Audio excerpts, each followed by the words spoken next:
Hey guys, Technomentary here with a video for you guys. In this video today, we're going to show you guys how to set up your MacBook for the very first time. We're going to walk you through all the steps that you need to know how to fully set up your MacBook if you got a new one or a used one at the welcome screen, as you can see here. So if you guys are new to our channel, we do a lot of tech news, reviews, and giveaways, so make sure to hit that subscribe button. As you can see here, I have a MacBook here that's been already factory reset. It's brand like it would be if you're buying a brand new one or if you're buying a used one. First thing, of course, you're going to do is power it on. Generally, the power button is on the top right-hand side on most MacBooks out there today. Once you have done that, you're going to get to this screen where it says welcome, and the first thing you want to do is, of course, select your region. So here, as you can see, I'm selected to United States, and then you're going to want to hit that continue button.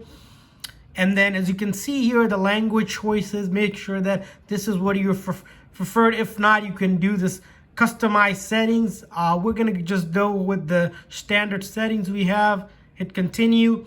And the next thing you want to do is connect it to your Wi-Fi that you have. So we're going to just select the demo Wi-Fi here we have and then put in the password for it.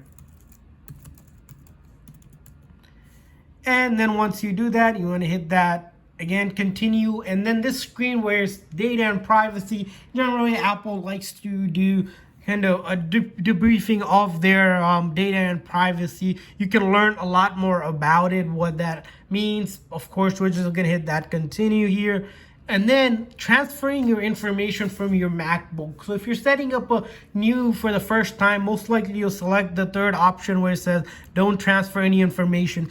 But if you are moving from one laptop to another, what you can do is use the time machine backup or a startup disk. Follow that method, and then if you have a PC, you can also follow that method and it will guide you through. But for our case today, we're just going to go with the basic setup. So we're going to do don't transfer any information, hit that continue button. And then you can see that it's asking us to go ahead and sign into our Apple ID. So why would you want to sign into your Apple ID? Well, there's a couple reasons you want to sign into your Apple ID. Of course, with any iOS device, they're all connected through your Apple ID that you have for you to be able to use the iCloud, to download apps from the App Store, to use Apple Music, iMessage, FaceTime, Find My device, like Find My MacBook, Find My iPhone, and much more of it. So you want to be signed into it, and it's free to create one. If you don't have an Apple ID, you can click this button where it says create one. It's going to just walk you through the basic information for your name, such things like that. Or if you forgot your Apple ID, you can always reset one. For our demo purposes here, we will not be using one. So we're just going to click over here. And then it says set up later. Of course, you can always do the same thing, come back and set it up later, which we're going to do here. And it's just going to ask you, are you really sure you want to skip that? Like I said, a lot of the services with any Apple iOS device requires you to have an Apple account. And we're just going to skip that. And all the legal stuff here, as you can see, you can go ahead, read that on your own, but all the lawyery stuff out there with any device now out there that you activate, you're going to have to agree to even move forward. And we're going to hit that agree button one more time. And next thing you're going to do is create a computer account. So this is the name that you would use to log into this device. So for our example, we're going to just put Technomentary here. Or you can do is actually go ahead and not even sign in here.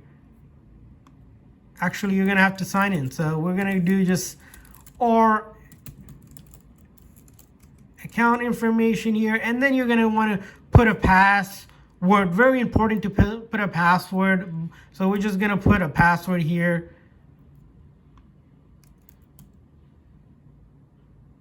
So it has to be 4 characters or more is the Apple security requirement.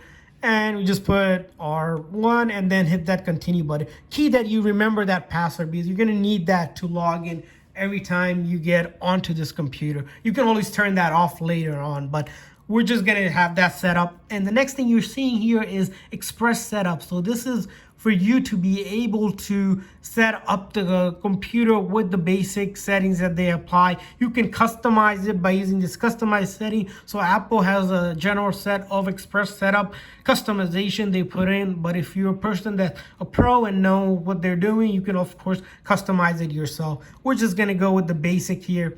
And then app analytics, which helps developers kind of report any bugs or issues with crash reports that they get. You can decide to share it or not. Generally, I don't prefer to share it because sending data back to them, of course, none of this is personal data, but just to be safe, I usually don't check it off. So we're gonna hit continue here.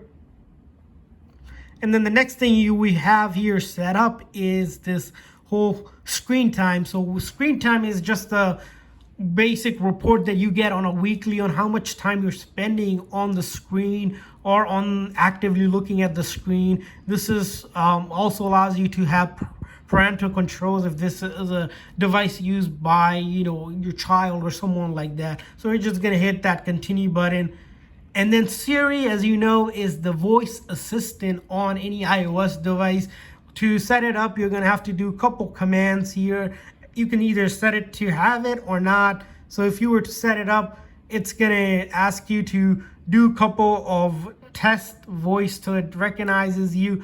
Or if you choose not to, you can just say not now and just continue that as well. And then choosing the mode of your laptop. With most devices now, you have this option to select a light versus the dark mode or auto mode. So that would be turning on and off depending on where the daylight, sunset and sunrise is. So during the night, it will go dark. During the day, it will be light. So we're just gonna go with the light mode here and just hit that continue. And once you have done that, as you can see, it's starting to take all those customization that we have put in. It's applying those, and we will get to the next step. So pretty straightforward. Like you would set up any other Apple device, you're gonna walk through those steps, the warnings and the legal stuff, having to sign into your Apple account if you want to. If not, you can skip it and you get to the main screen. And as you can see, we are set up, ready to go. So you can start using it and we will not have any issue with this MacBook, and it's ready to go, fully set up for our use. Hopefully this video is helpful. If this video is helpful, please hit that thumbs up button, hit that subscribe button, of course. Leave a comment in the comment section if you have any issues or have any questions as well. Thanks for watching, guys. See you guys next time.